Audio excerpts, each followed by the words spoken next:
Tara, let's go, let's go. Excited! Aray ko. Oh.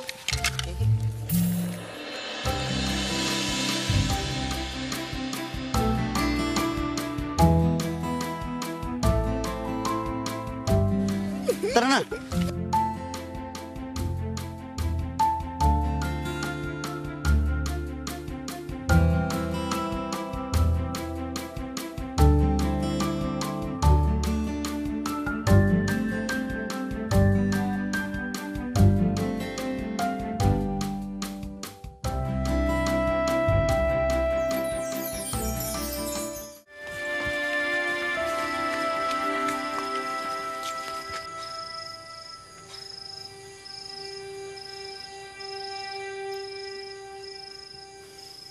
Galing, no?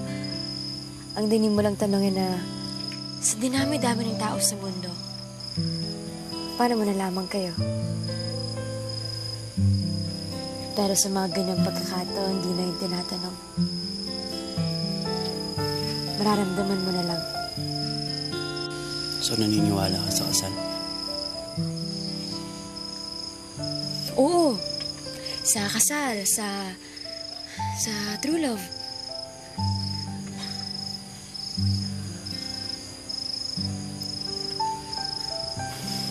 Alam mo, Ina,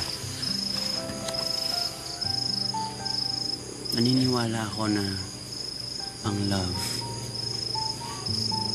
ay nasa isip lang ng tao.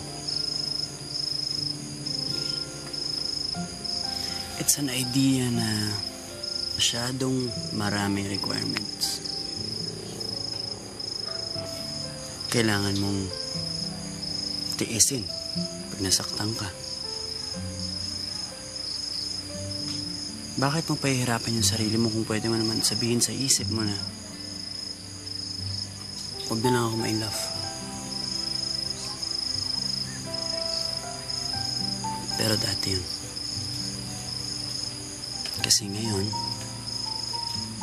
naniniwala ako na may love na hindi na dumadaan dito. Kasi diretso na dito.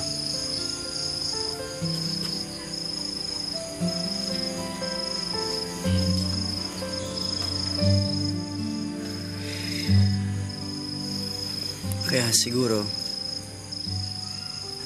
pareho na tayo naniniwala sa true love ngayon.